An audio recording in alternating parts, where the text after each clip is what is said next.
Next topic is your grinding wheel specification. So grinding wheel specification पर आने से पहले मैं अगर आपसे एक बात पूछना चाहूँ, इसी डायग्राम में कंटिन्यू में रखते हुए अगर मैं आपसे बात पूछना चाहूँ कि इन दोनों टूल में से डेप्थ ऑफ पेनिट्रेशन किसका ज़्यादा है, इन दोनों टूल में से डेप्थ ऑफ पेनिट्रेशन किसका ज़्यादा है? सर आप कहोगे कि पॉजिटिव का डेप्थ ऑफ पेनिट्रेशन ज़्यादा है, नेगेटिव का डेप्थ ऑफ पेनिट्रेशन कम है। तो ये तो कॉमन सेंस सी बात है कि जब डेप्थ ऑफ पेनिट्रेशन ही कम है नेगेटिव का, तो मेटेरियल रिमूवल रेट क्या होगा? कम होगा। मेटल रिमूवल रेट क्या होगा? कम होगा। So now come to the next point, that is your specification of the grinding wheel. It is very important from the examination point of view. बहुत ही आसान है और इसको हम एक बहुत आसान ट्रिक से समझने की कोशिश करेंगे। इसको हम क्या करेंगे? एक बहुत ही आसान ट्रिक से याद करने की कोशिश करेंगे। स्पेसिफिकेशन क्या होता है ये आपको पता चल गया होगा, क्योंकि हमने बहुत चीजों का अब तक स्पेसिफिकेशन कर दिया है। ठीक है, हमने वेल्डिंग में इलेक्ट्रोड का भी स्पेसिफिकेशन किया था। और स्पेसिफिकेशन मतलब क्या होता है? स्पेसिफिकेशन में हम बात करते हैं कि जो आपका ग्राइंडिंग व्हील है वो किस टाइप के एब्रेसिव पार्टिकल से मिलकर बना है, किस टाइप के एब्रेसिव पार्टिकल से मिलकर बना है, उसके ग्रेन की साइज क्या है, उसकी स्ट्रक्चर क्या है, उसमें हमने जो बॉन्ड मेटल यूज में लिया है वो किस टाइप का है। क्योंकि जो ग्राइंडिंग व्हील होता है वो डिफरेंट एब्रेसिव पार्टिकल से मिलकर बन सकता है। क्लियर है? वो डिफरेंट बॉन्ड के टाइप से बन सकता है। बॉन्ड मेटेरियल उसमें डिफरेंट हो सकता है। बॉन्ड मेटेरियल के साथ साथ उसमें जो साइज होता है आपका ग्रेन का वो भी क्या होता है? डिफरेंट होता है। तो अगर हम बात करते हैं आप ग्राइंडिंग व्हील के स्पेसिफिकेशन की, तो इसको आपको एक सिंपल ट्रिक से याद रखना है। So next come to the specification of grinding wheel. It is very easy. Specification of grinding wheel. Grinding wheel का स्पेसिफिकेशन अब हम करने वाले हैं। बहुत ही इजी टॉपिक है। यह आपके एग्जामिनेशन में पूछा जा सकता है, यह आपके एग्जामिनेशन में पूछा जा सकता है। ओके, सो ग्राइंडिंग व्हील का स्पेसिफिकेशन कैसे करते हैं? ग्राइंडिंग व्हील का स्पेसिफिकेशन हम करते हैं एक अल्फा न्यूमेरिक कोड से। किससे? Alpha numeric code. और उस अल्फा न्यूमेरिक कोड को याद रखने का एक तरीका है, और वो क्या तरीका है? देखिए, उस तरीके को, उस मेथड को हम लिखने की कोशिश करते हैं कि हम किस टाइप का अल्फा न्यूमेरिक कोड यूज में लेने वाले हैं। आपको ध्यान से वो लिखना है। तो अगर हम बात करते हैं सबसे पहला जो कोड होगा उसको याद रखने के लिए मैंने बनाया है आओ। जो नेक्स्ट होगा वो होगा आपके जी से। सो ये होगा गाना, फिर नेक्स्ट होगा जी से गाएं, फिर होगा एस से सुर, और फिर होगा बी से। फिर क्या होगा? बी से। So this will be B. आओ गाना गाएं और सुर बनाएं। So this will be the code which you can use for the learning of specification of the grinding wheel. Okay, so now come to the point that what do you mean by A. A का मतलब क्या होता है? अब मैं बताने वाला हूं कि ए का मतलब क्या होता है। So this is the A, this is the G, this is the G, this is S, this is B. Come to the A, what is A? A is the type of abrasive used in your grinding wheel. What is G? G is the grain size of the grains used in your grinding wheel. G is the grain size. And what is next? G is the grade of the grinding wheel. और sometimes इसको हम hardness भी term करते हैं। इसकी term को हम hardness भी बता सकते हैं। grade और hardness दोनों एक ही चीज है। grade and hardness। S for होता है structure। क्या होता है? structure। जो ये B है, B का मतलब होता है आपके बॉन्ड। B मतलब क्या होता है? बॉन्ड। सो आपको इस तरीके से याद रखना पड़ेगा। सबसे पहले आएगा एब्रेसिव, फिर आएगा ग्रेन साइज, फिर आएगा ग्रेड, फिर आएगा क्या आएगा? फिर आएगा स्ट्रक्चर, और लास्ट में कौन आएगा? बॉन्ड। तो इसको आप याद रख सकते हो। आओ गाना गाएं एंड सुर बनाएं। इसी तरीके से आप याद रख सकते हो। कोई नई ट्रिक और बने तो आप मुझे भी बताना कि इसकी और नई ट्रिक क्या हो सकती है। ठीक है, याद रखने की, क्योंकि आपको ये कोड याद रखना पड़ेगा। आपको क्या याद रखना पड़ेगा? एक कोड याद रखना पड़ेगा। अगर मैं एग्जाम्पल लेता हूं, क्या एग्जाम्पल लेता हूं मैं? देखिए, एक मैं एग्जाम्पल लेता हूं। से for this example is A27K8V। A27K8V। ठीक है, A27K8V ये आपका एग्जाम्पल है। इस एग्जाम्पल में आपको बताना है कि कौन सा ग्रेड है, कौन सा आपका एब्रेसिव है, कौन सा ग्रेन साइज है, कौन सा स्ट्रक्चर है, कौन सा बॉन्ड है। ये चीज आपको बतानी है। ठीक है, तो अब मैं देखता हूं यहां पर कितने कोड्स अवेलेबल है। देखिए, यहां पर आपके अवेलेबल है A27K8V। यहाँ पर कुछ भी हो सकता है, 8 की जगह आप 12 भी ले सकते हो, चलो 12 ले लीजिए, 12 कुछ भी हो सकता है, यहाँ पे कोई प्रॉब्लम वाली बात नहीं, यहाँ पर कुछ भी हो सकता है, समझ रहे मेरी बात। यहाँ पर आपके ए की जगह कुछ भी हो सकता है, 27 की जगह कुछ भी हो सकता है, आपके के की जगह कुछ भी हो सकता है, 12 की जगह कुछ भी हो सकता है, वी की जगह। इस कोड में आपके एग्जामिनेशन में कुछ भी आ सकता है, लेकिन हम सिर्फ इसी स्पेसिफिकेशन को यूज करते हुए पूरे स्पेसिफिकेशन को समझने की कोशिश करेंगे। तो सबसे पहले लिखा है ए, सबसे पहले क्या लिखा है ए, ये वाला ए और ये वाला ए दोनों अलग अलग है। ये वाला ए यूज में आ रहा है आपके type of abrasive, type of abrasive, ठीक है। ये जो ए लिखा है ना आपने, ये वाला एब्रेसिव, इस एब्रेसिव का है नहीं है, ये है टाइप ऑफ एब्रेसिव का है, कि एब्रेसिव में भी कौन सा टाइप है, ए टाइप का है। 27 का मतलब क्या है, जो ग्रेन साइज का नंबर दे रखा है, कि आपका जो ग्रेन साइज है वो 27 ग्रेन साइज नंबर वाला है। ग्रेड है जो आपकी के अल्फाबेट वाली है, और जो आपका स्ट्रक्चर है वो स्ट्रक्चर नंबर 12 वाला है, और जो आपका बॉन्ड है वो क्या है, वी कोड वाला बॉन्ड है। So this is the coding, this is the coding. इसको मिक्स मत कर देना कि इस ए का मतलब होता है एब्रेसिव, इस ए का मतलब होता है विच टाइप ऑफ एब्रेसिव, इस ए का मतलब क्या होता है, विच टाइप ऑफ एब्रेसिव। 27 का मतलब क्या होगा, 27 का मतलब, इसका मतलब होगा ग्रेन साइज नंबर, और के का मतलब क्या होगा, ग्रेड, के का मतलब क्या होगा, ग्रेड या फिर हार्डनेस। 12 का मतलब क्या होगा, 12 का मतलब होगा आपका स्ट्रक्चर नंबर, ये स्ट्रक्चर नहीं है, ये स्ट्रक्चर नंबर है। और वी का मतलब क्या होगा, वी का मतलब होगा बॉन्ड, कि बॉन्ड किस टाइप का है, वी का मतलब क्या होगा, बॉन्ड, और बॉन्ड किस टाइप का। तो this is your A alpha numeric code for the specification of the grinding wheel. ये कोड आपका क्वेश्चन में दिया होगा, और कैसे क्वेश्चन पुट हो सकते हैं आइए अब हम उसके बारे में जानते हैं। तो सबसे पहले मैं डील करने वाला हूं एब्रेसिव से। किससे करने वाला हूं, एब्रेसिव से। एब्रेसिव से पहले डील करने से पहले आप एक छोटी सी चीज मुझे बताइए, एब्रेसिव को डिनोट करने के लिए हम यहां पर किसको यूज कर रहे हैं, अल्फाबेट को यूज कर रहे हैं। किसको यूज कर रहे हैं, अल्फाबेट। ग्रेन साइज को सर हम न्यूमरल से कर रहे हैं। अगर हम ग्रेड या हार्डनेस की बात करें तो सर ये भी क्या है, अल्फाबेट है, ये भी क्या है, अल्फाबेट है। अगर हम स्ट्रक्चर की बात करें तो ये भी क्या है, न्यूमरल है, ये भी क्या है, न्यूमरल है। और वी क्या है आपका, बॉन्ड, तो ये क्या है, अल्फाबेट, वी क्या है आपका, अल्फाबेट है। क्लियर है। तो alphabet, numeral, alphabet, numeral, alphabet. तो पहले आएगा अल्फाबेट, फिर आएगा न्यूमरल, फिर आएगा अल्फाबेट, फिर आएगा न्यूमरल, फिर लास्ट में भी क्या आएगा, अल्फाबेट ही आएगा। So that's why it is known as a alpha numeric specification of the grinding wheel, क्योंकि हम इसमें अल्फाबेट्स का भी यूज करते हैं और नंबर्स का भी यूज करते हैं। So now come to the important point, that is your abrasives, types of abrasives used in your grinding wheel. Abrasives क्या होते हैं ये मैंने आपको बता दिया है कि abrasive as a cutting tool use में होते हैं आपके ग्राइंडिंग व्हील में। और इन एब्रेसिव्स को हम क्या करते हैं, with the help of bond हम क्या करेंगे, इसको एक ग्राइंडिंग व्हील के शेप में क्या कर देंगे, कन्वर्ट कर देंगे। ठीक है। So now come to the next point, that is the types of abrasives. Types of abrasives, abrasives के क्या क्या टाइप्स होते हैं, एब्रेसिव्स के क्या क्या टाइप्स होते हैं। तो जो आपका सबसे पहला एब्रेसिव का टाइप होता है that is Al2O3, that is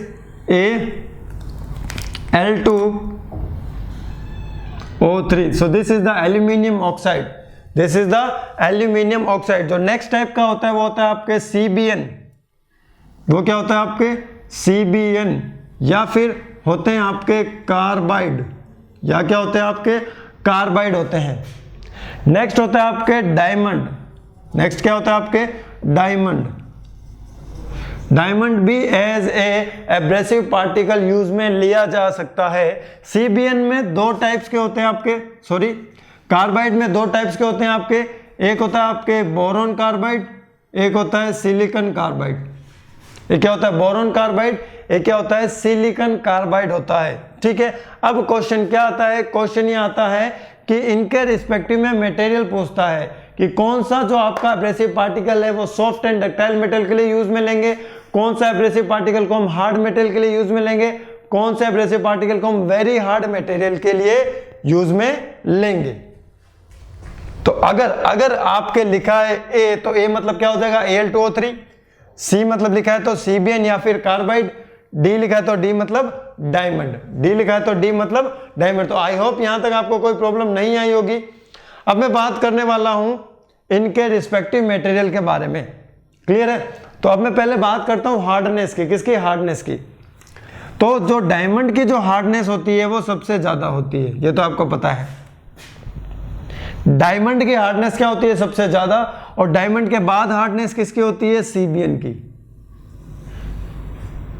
ठीक है। CBN is next to the diamond in hardness, यानी डायमंड की अगर 1 नंबर पे है तो सेकंड नंबर पे किसकी होगी, CBN की होगी, सेकंड नंबर पे किसकी होगी, CBN पे होगी।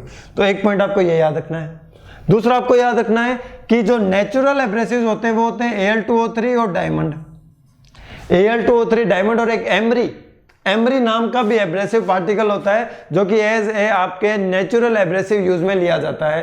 तो Al2 डायमंड और एमरी आपको मैं वर्बली बता रहा हूं, इसको आपको सिर्फ याद रखना है, लिखना नहीं है। एमरी भी क्या है, आपका एक नेचुरल एब्रेसिव है। So aluminium oxide, diamond and emery are the natural abrasives. तो अगर हम बात करते हैं आर्टिफिशियल एब्रेसिव की, तो आपका जो आर्टिफिशियल एब्रेसिव है वो CBN है। आर्टिफिशियल एब्रेसिव क्या है, CBN है, लेकिन डायमंड क्या है, यहां पर नेचुरल एब्रेसिव है। अब मैं बात करता हूं डायमंड का यूज किसके साथ नहीं करते हैं। डायमंड का यूज हम स्टील के साथ नहीं करते हैं, डायमंड का यूज हम स्टील के साथ नहीं करते हैं। क्यों नहीं करते हैं, क्योंकि डायमंड में होता है कार्बन, डायमंड में क्या होता है, कार्बन, और कार्बन होने के कारण क्या होगा, स्टील में कार्बन डिफ्यूज हो जाएंगे, स्टील में कार्बन क्या हो जाएंगे, डिफ्यूज हो जाएंगे। और जैसे ही स्टील में कार्बन इंक्रीज होता है, कार्बन का डिफ्यूजन होता है, कार्बन किस में, डायमंड में, डायमंड कार्बन का ही तो एलोट्रोप है, इसमें तो कार्बन ही कार्बन है। तो जैसे आप डायमंड से बने एब्रेसिव वाले, डायमंड के एब्रेसिव वाले ग्राइंडिंग व्हील का यूज करोगे तो डायमंड वाले जो कार्बन होंगे वो आपके किस में चले जाएंगे, स्टील में चले जाएंगे। और स्टील में जाने से क्या होगा, स्टील में जाने से कार्बन परसेंटेज इंक्रीज होगी स्टील में, और जैसे ही स्टील में कार्बन परसेंटेज इंक्रीज होगी उसकी मशीनेबिलिटी डिक्रीज हो जाएगी, उसकी मशीनेबिलिटी डिक्रीज हो जाएगी। क्योंकि आपको पता है कि carbon percentage, carbon content increase होने से क्या होता है, वेल्डेबिलिटी भी डिक्रीज होती है, मशीनेबिलिटी भी डिक्रीज होती है, क्योंकि उसकी जो स्ट्रेंथ और हार्डनेस होती है वो क्या हो जाती है, इंक्रीज हो जाती है। तो आपको ये पॉइंट याद रखना है कि डायमंड का यूज कार्बन के साथ क्यों नहीं करते हैं, क्योंकि आपके जो कार्बन होते हैं वो स्टील में डिफ्यूज हो जाते हैं, और स्टील में डिफ्यूज होने के कारण जो मशीनेबिलिटी है, जो मशीनेबिलिटी है वो क्या हो जाती है, डिक्रीज हो जाती है। मशीनेबिलिटी क्या हो जाती है, डिक्रीज हो जाती है। So now come to the next point. Next point is that what are the different material that can be used with your Al2O3। Al2O3 के साथ कौन कौन से मटेरियल की हम ग्राइंडिंग कर सकते हैं। हम कर सकते हैं माइल्ड स्टील की कर सकते हैं, लो कार्बन स्टील की कर सकते हैं, आपके हाई स्पीड स्टील की कर सकते हैं, हम कर सकते हैं ब्रॉन्ज की भी कर सकते हैं, ठीक है। अगर हम बात करते हैं आपके Al2O3 के मटेरियल्स की, तो इस मटेरियल्स में क्या क्या है मैं आपको बता देता हूं। इसमें आपका कास्ट आयरन है, माइल्ड स्टील है, हाई स्पीड स्टील है, ब्रोंज है। तो अगर मैंने ये एग्जांपल दिए हैं तो आपको इससे पता चल जाना चाहिए कि जो Al2O3 का जो यूज होता है वो किसके लिए होता है।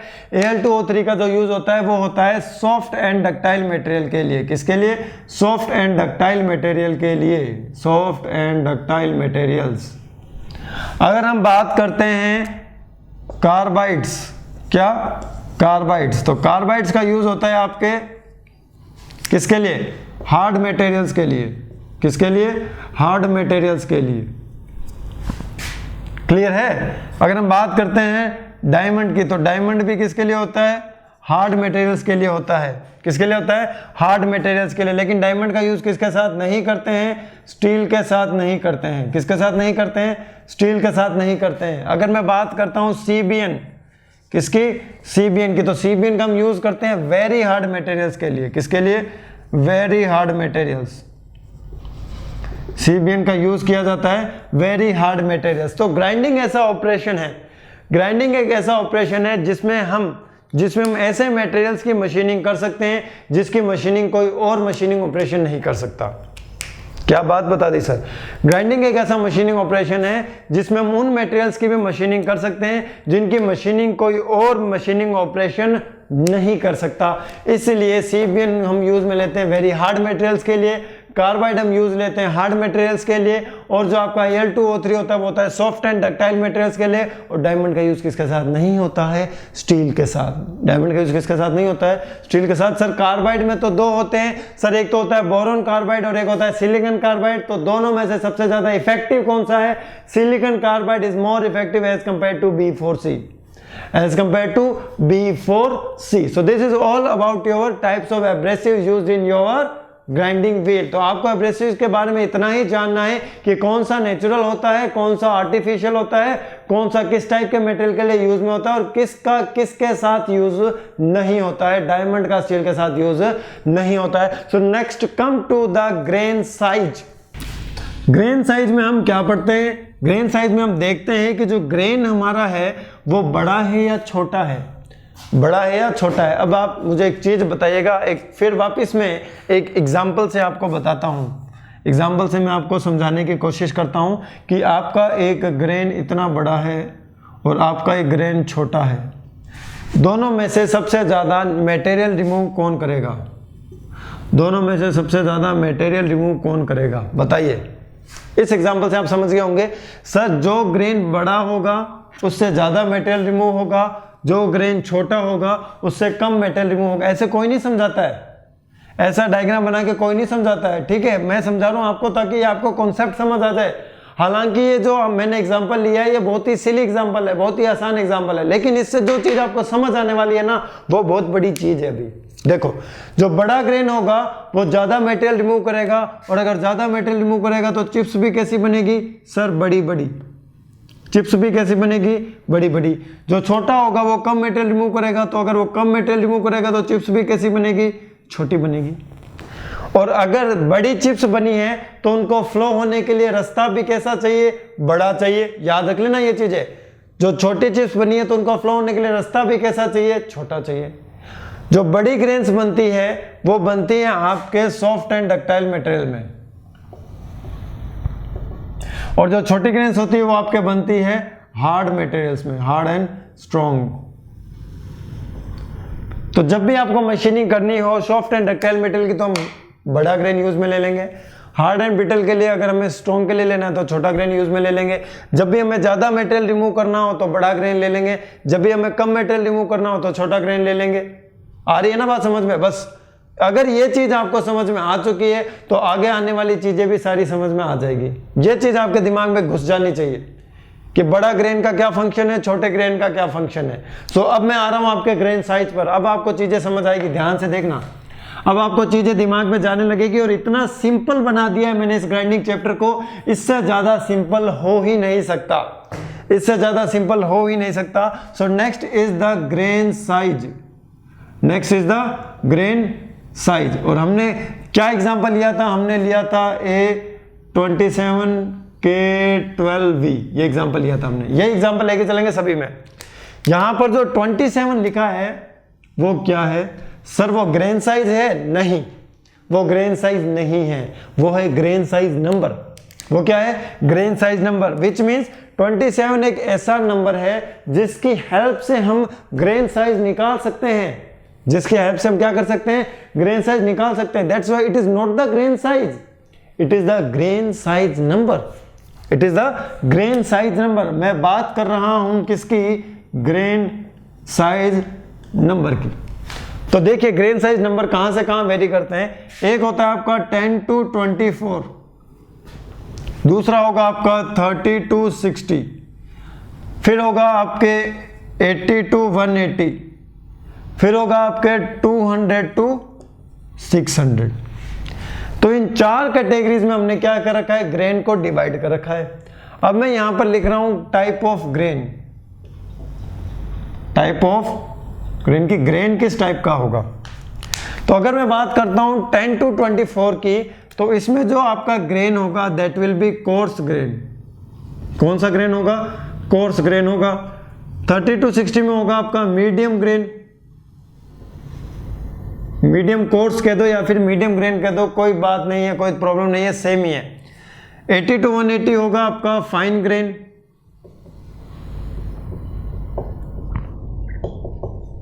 और जो आपका 200 to 600 होगा वो क्या हो जाएगा, वेरी फाइन ग्रेन। वो क्या हो जाएगा, वेरी फाइन ग्रेन। कोर्स मतलब बड़े, फाइन मतलब बहुत छोटे। कोर्स मतलब बड़े, फाइन मतलब बहुत छोटे। अब यहां पर अगर मैं बात करता हूं, जो कोर्स ग्रेन का यूज होता है वो किसके लिए होता है सर, रफ ग्राइंडिंग के लिए होता है। किसके लिए होता है, रफ ग्राइंडिंग के लिए। किसके लिए, रफ ग्राइंडिंग के लिए। और जो फाइन ग्रेन होता है उसका यूज किसके लिए होता है सर, फिनिश ग्राइंडिंग के लिए। किसके लिए, फिनिश ग्राइंडिंग के लिए। रफ ग्राइंडिंग मतलब मटेरियल रिमूवल रेट ज्यादा, और फिनिश ग्राइंडिंग मतलब मटेरियल रिमूवल रेट कम। रफ ग्राइंडिंग मतलब सरफेस फिनिश पुअर, और फिनिश ग्राइंडिंग मतलब सरफेस फिनिश बेटर। ऐसे आपको रिलेट करना पड़ेगा प्रोडक्शन में एक दूसरे से, कि रफ ग्राइंडिंग का मतलब क्या होता है, फिनिश ग्राइंडिंग का मतलब क्या होता है, surface finish better, surface finish poor. ऐसा होगा क्या, बिल्कुल नहीं। Surface finish poor and surface finish better. मेरी हाँ में हाँ मत मिलाया करो, थोड़ा कंसंट्रेशन रखो यहाँ पर कि मैं जो बोल रहा हूँ वो क्या कह रहा हूँ, उसको ध्यान से सुनने की कोशिश करो, ठीक है। थोड़ा डिसिप्लिन में आइए आप। तो अब यहाँ पे देखिए सर, जितना बड़ा ग्रेन नंबर होगा उतना छोटा ग्रेन होगा, बिल्कुल। जितना बड़ा ग्रेन नंबर होगा उतना छोटा ग्रेन होगा। तो मैं कह सकता हूं कि आपका जो ग्रेन साइज होता है, क्या होता है, जो ग्रेन साइज होता है, it is inversely proportional to grain size number. It is inversely proportional to grain size number. अगर मुझे ग्रेन साइज निकालना हो तो वो क्या होगा, ये प्रोपोर्शनलिटी हटेगा, एक कांस्टेंट आ जाएगा, it will B 1 divide by grain size number, और ये आपका आएगा इंचेस में। किस में आएगा, इंचेस में आएगा। अगर मुझे कैलकुलेट करना है एमएम में, तो what will be the grain size, 1 inch में कितने एमएम होते हैं, 25.4 एमएम होते हैं, divide by grain size number.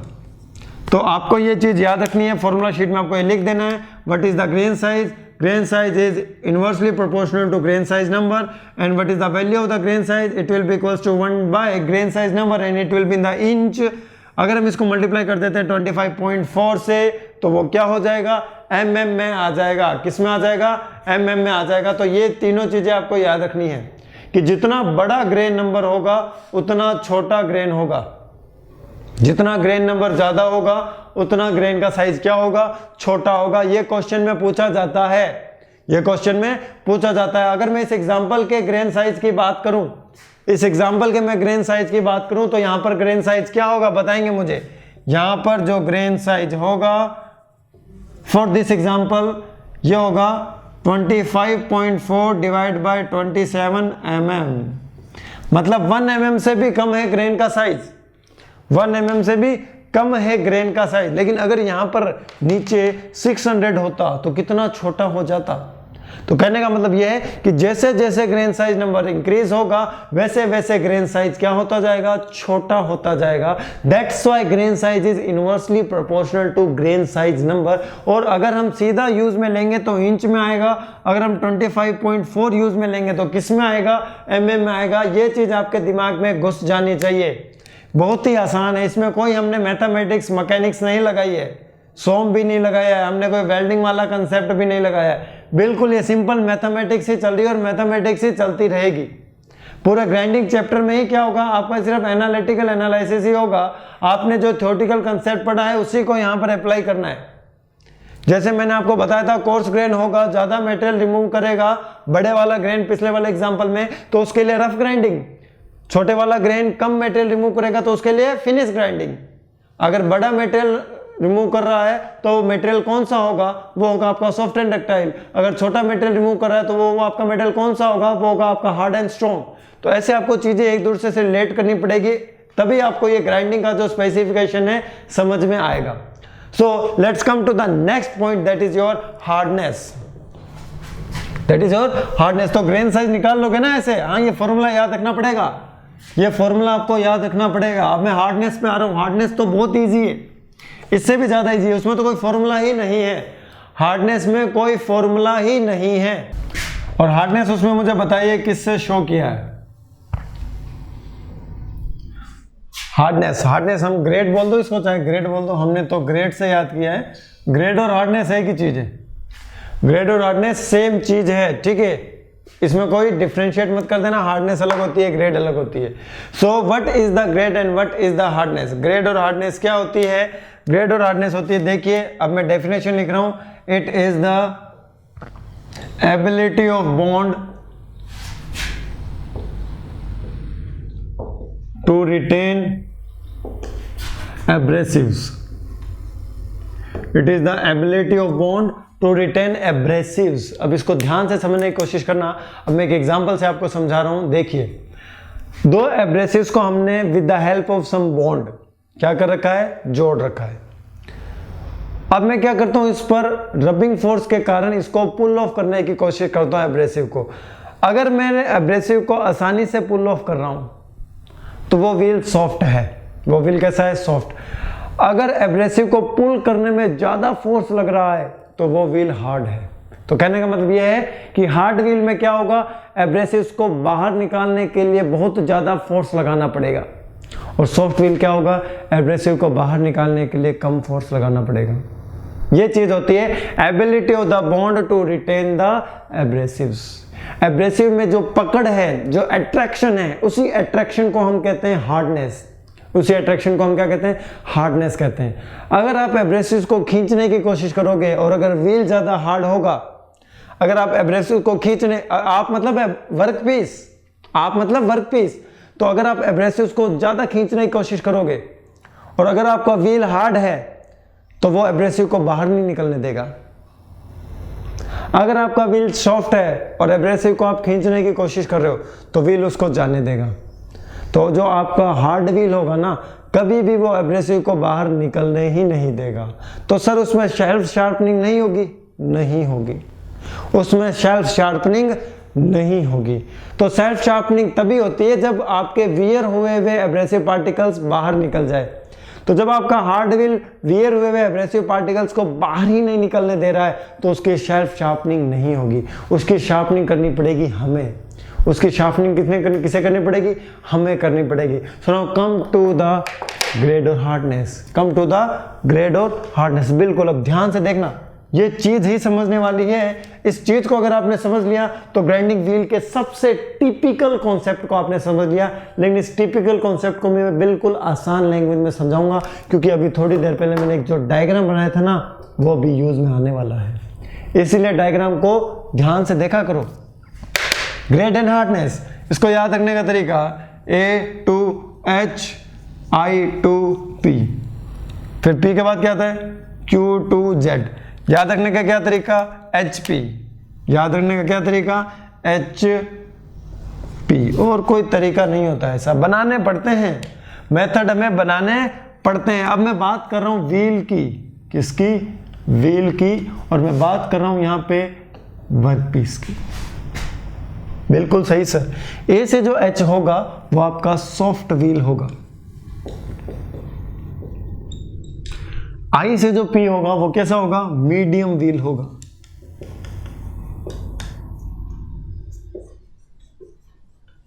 और Q से जो Z होगा वो हार्ड होगा।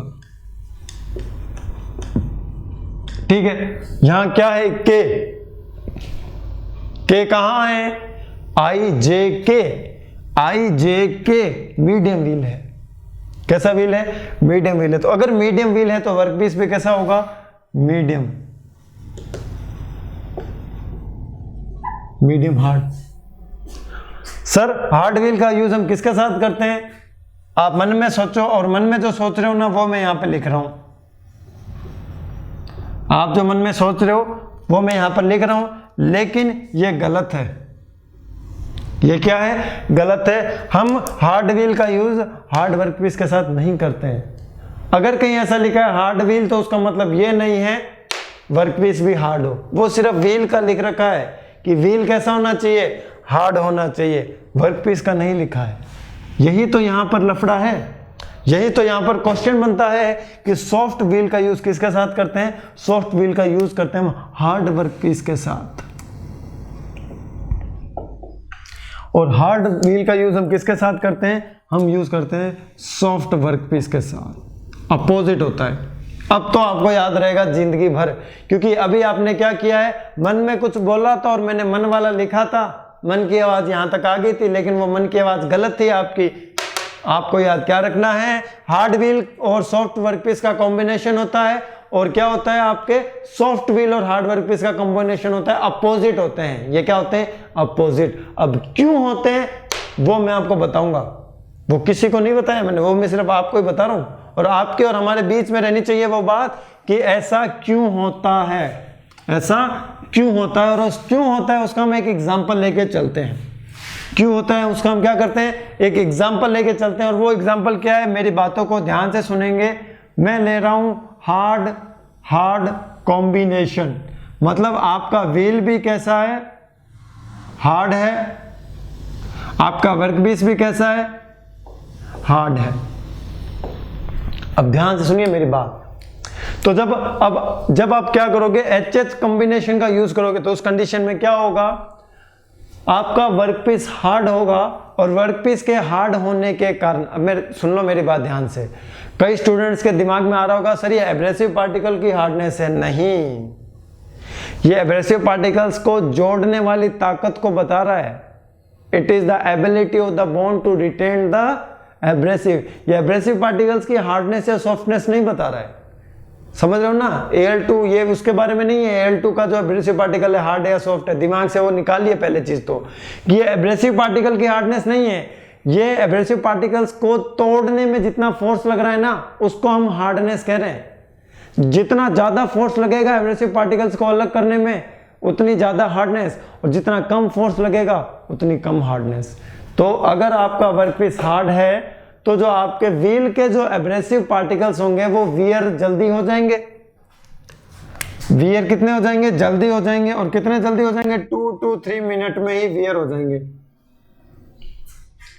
जो आपका वर्कपीस हार्ड है, हार्ड होने के कारण जो व्हील है उसके जो एब्रेसिव्स हैं वो 2 से 3 मिनट में ही वियर हो जाएंगे। क्यों होंगे, क्योंकि आपका वर्कपीस क्या है, हार्ड है। वर्कपीस क्या है, हार्ड है। अब अगर आपके एब्रेसिव्स वियर हो गए, क्या हो गए, वियर हो गए, अब उन्हें खींचना पड़ेगा बाहर। क्या करना पड़ेगा, बाहर पुल करना पड़ेगा ना।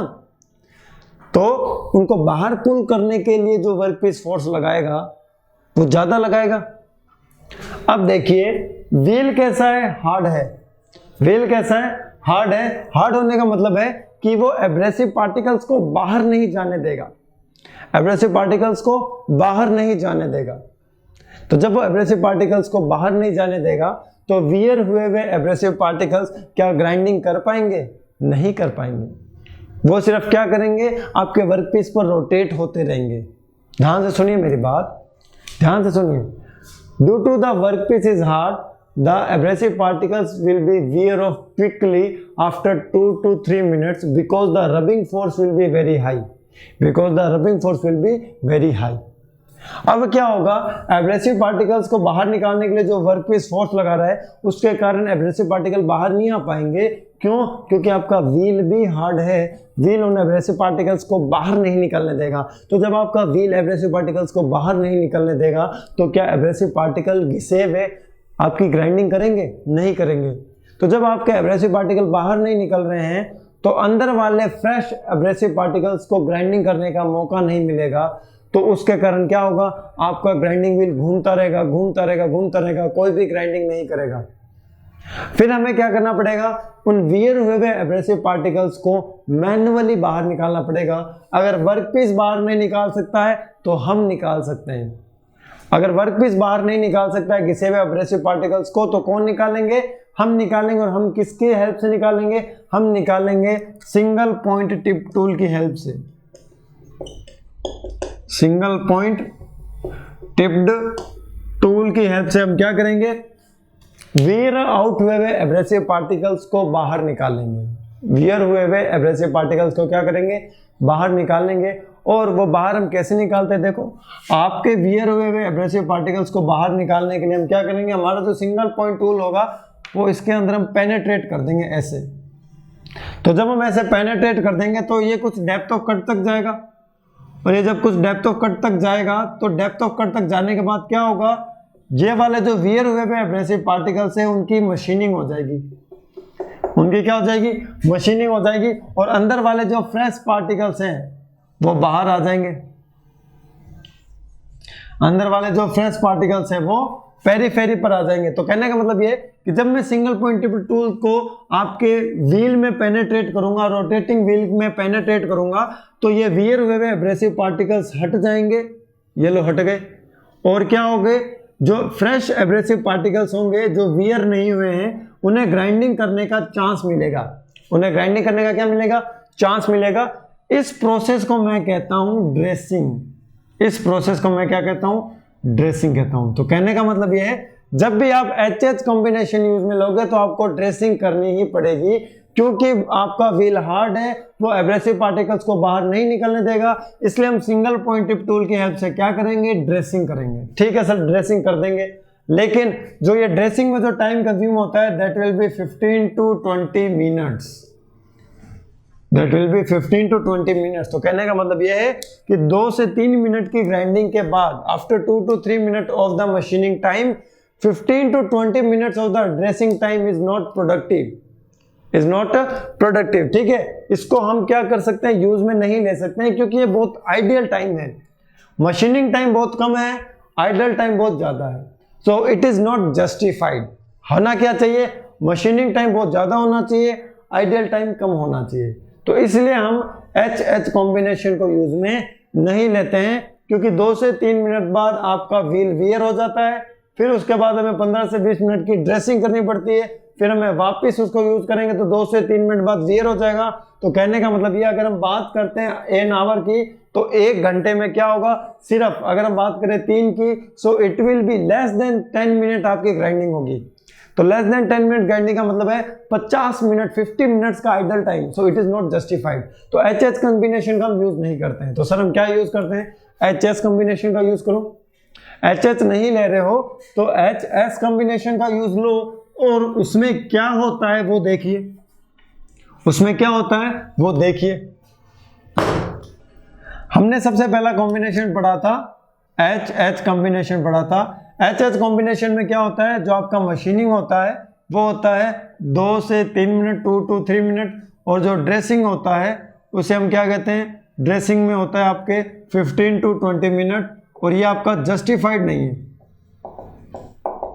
It is not justified, it is not justified, क्योंकि आपका ये आइडल टाइम है। अब मैं दूसरा कॉम्बिनेशन लेता हूं H और S का। किसका कॉम्बिनेशन लेता हूं, H और S का कॉम्बिनेशन लेता हूं। तो आपका जो व्हील है वो क्या है, हार्ड है, और जो आपका वर्कपीस है वो क्या है, सॉफ्ट है। अगर आपका वर्कपीस सॉफ्ट है, अगर आपका वर्कपीस सॉफ्ट है तो क्या एब्रेसिव पार्टिकल जल्दी वियर होंगे, नहीं। अगर आपका वर्कपीस सॉफ्ट है तो जो भी आपका वियर होगा एब्रेसिव पार्टिकल्स का वो होगा 2 to 3 आवर के बाद। क्यों, क्योंकि आपका वर्कपीस कैसा है, सॉफ्ट है। वर्कपीस सॉफ्ट होने के कारण जो वियर होगा एब्रेसिव पार्टिकल्स का वो 2 से 3 मिनट के बाद होगा। उसके बाद एब्रेसिव पार्टिकल्स क्या हो जाएंगे, ग्राइंडिंग नहीं कर पाएंगे, और वो क्या होते रहेंगे, आपके घूमते रहेंगे। तो आपके व्हील के एब्रेसिव पार्टिकल्स का ग्राइंडिंग ना कर पाना, आपके ग्राइंडिंग व्हील के एब्रेसिव पार्टिकल्स का ग्राइंडिंग नहीं कर पाना और बस रबिंग एक्शन के कारण घूमता रहना ही कहलाता है आपका ग्लेजिंग। क्या कहलाता है, ग्लेजिंग। और इसे हम कभी कभी कह सकते हैं ब्लंट व्हील ग्राइंडिंग। क्या कह सकते हैं, ब्लंट व्हील ग्राइंडिंग। तो जब आपके ग्राइंडिंग व्हील के एब्रेसिव पार्टिकल्स वियर हो जाते हैं, वो घिस जाते हैं, फिर वो ग्राइंडिंग नहीं कर पाते हैं फिर वो ग्राइंडिंग नहीं कर पाते हैं। तो अगर हम ये कॉम्बिनेशन यूज में लेते हैं तो 2 से 3 घंटे के बाद ग्लेजिंग होगी, 2 से 3 घंटे के बाद ग्लेजिंग होगी। और ग्लेजिंग के बाद हम क्या करते हैं, 15 to 30 मिनट्स की, 20 मिनट्स की ड्रेसिंग करते हैं। तो मतलब आप 2 से 3 घंटे तक ग्राइंडिंग करोगे और उसके बाद 15 to 20 मिनट तक ड्रेसिंग करोगे, तो कोई दिक्कत वाली बात नहीं है, कोई प्रॉब्लम नहीं है, इट इज जस्टिफाइड। क्योंकि यहाँ पर जो आइडियल टाइम है वो as compare to machining time क्या है, कम है। As compare to machining time क्या है, कम है। तो मैं कहना क्या सकता हूँ, because the workpiece is soft, that's why glazing is observed after 2 to 3 hours of the grinding operation. But wheel is hard, तो अगर आपका व्हील हार्ड है तो क्या सॉफ्ट वर्कपीस आपके एब्रेसिव पार्टिकल को बाहर निकाल पाएगा, नहीं निकाल पाएगा। आपका व्हील हार्ड है इसलिए वर्कपीस बाहर नहीं निकाल सकता, तो कौन बाहर निकालेंगे, हम निकालेंगे। और हम किसकी हेल्प से निकालेंगे, ड्रेसिंग की हेल्प से निकालेंगे। ड्रेसिंग में हम क्या करते हैं, सिंगल पॉइंट टिप टूल को रोटेटिंग ग्राइंडिंग व्हील में पेनेट्रेट करते हैं और पेनेट्रेट करने से हम ग्राइंडिंग व्हील की मशीनिंग करते हैं और जब ग्राइंडिंग व्हील की मशीनिंग होती है उस प्रोसेस को हम कहते हैं ड्रेसिंग। और due to dressing what will happen, जो आपके फ्रेश एब्रेसिव लेयर की जो इनर लेयर होती है उसको मशीनिंग करने का मौका मिलता है। So it is justified. ठीक है, तो आपने मशीनिंग की है 2 से 3 घंटे तक, उसके बाद आपने 15 to 20 मिनट्स का ड्रेसिंग किया तो उसमें कोई प्रॉब्लम वाली बात नहीं है। आपका जो प्रोडक्टिव टाइम है as compare to your ideal time वो ज़्यादा है, इसलिए हम H और S कॉम्बिनेशन का यूज कर सकते हैं। H व्हील है यानी हार्ड व्हील है तो उसकी हमें ड्रेसिंग करनी ही पड़ेगी। जब भी आपका व्हील हार्ड होगा उसकी हमें ड्रेसिंग करनी पड़ेगी, क्योंकि हार्ड व्हील होने के कारण क्या होता है, हार्ड व्हील होने के कारण जो वियर हुए हुए एब्रेसिव पार्टिकल्स होते हैं वो बाहर नहीं निकल पाते हैं, उनके लिए हमें उसकी ड्रेसिंग करनी पड़ती है। Now come to the next one that, ये तो हमने कॉम्बिनेशन बना लिया। अगर हम थर्ड कॉम्बिनेशन पे आते हैं एस एस कॉम्बिनेशन पे, तो एस एस कॉम्बिनेशन में क्या होगा, आपका व्हील कैसा होगा, सॉफ्ट होगा और आपका जो वर्कपीस होगा वो भी कैसा होगा, सॉफ्ट होगा। अब अगर व्हील सॉफ्ट होगा, अगर आपका व्हील सॉफ्ट होगा तो उस कंडीशन में क्या होगा, एब्रेसिव पार्टिकल्स बाहर निकल जाएंगे, एब्रेसिव पार्टिकल्स बाहर निकल जाएंगे without effective utilization, without effective utilization. तो इसलिए हम इस कॉम्बिनेशन का भी यूज नहीं कर सकते। अगर हम इसका अपोजिट कॉम्बिनेशन यूज में लेते हैं 4 में, अगर मैं लेता हूं soft wheel and hard workpiece, soft wheel and hard workpiece ऐसा कॉम्बिनेशन लेता हूं मैं, तो देखो क्या होगा, आपका व्हील कैसा है, सॉफ्ट, वर्कपीस कैसा है, हार्ड। तो अगर आपका वर्कपीस हार्ड है और व्हील सॉफ्ट है तो इस कंडीशन में क्या होगा, आपके जो एब्रेसिव होंगे वो जल्दी वियर हो जाएंगे। हार्ड वर्कपीस होने के कारण क्या हो रहा है, हार्ड वर्कपीस होने के कारण जो एब्रेसिव है वो 2 से 3 मिनट में क्या हो जाएंगे, वियर ऑफ हो जाएंगे। अब वियर ऑफ होने के बाद आपका वर्कपीस उन वियर हुए हुए एब्रेसिव पार्टिकल्स को बाहर खींचेगा। क्या यहां पर बाहर खींच पाएगा, हाँ बिल्कुल खींच पाएगा, क्योंकि यहां पर व्हील कैसा है, सॉफ्ट है। तो व्हील सॉफ्ट होने के कारण क्या होगा, आपके वियर हुए हुए एब्रेसिव पार्टिकल्स बाहर की तरफ निकल जाएंगे और जो इनर लेयर होगी एब्रेसिव पार्टिकल्स की उनको मशीनिंग करने का चांस मिलेगा। इस कंडीशन में क्या प्रॉब्लम है, इस कंडीशन में ये प्रॉब्लम है कि हार्ड वर्कपीस के लिए हमें सॉफ्ट व्हील को कुर्बान करना पड़ेगा। इसमें आपका व्हील वियर ज्यादा होगा लेकिन हार्ड वर्कपीस की क्या हो जाएगी, मशीनिंग हो जाएगी, हार्ड वर्कपीस की क्या हो जाएगी, मशीनिंग हो जाएगी। इसलिए हम क्या करते हैं, इन दोनों कॉम्बिनेशन का यूज करते हैं, इन दोनों कॉम्बिनेशन का यूज नहीं करते हैं। हम हमेशा HS या फिर SS कॉम्बिनेशन का यूज करेंगे। तो जब आपका व्हील हार्ड होगा तो ड्रेसिंग करनी पड़ेगी, जब आपका व्हील सॉफ्ट होगा तो उसमें शेल्फ शार्पनिंग बिहेवियर होगा और उस कंडीशन में आपका वर्कपीस वियर हुए हुए एब्रेसिव पार्टिकल को बाहर की ओर पुल कर लेगा।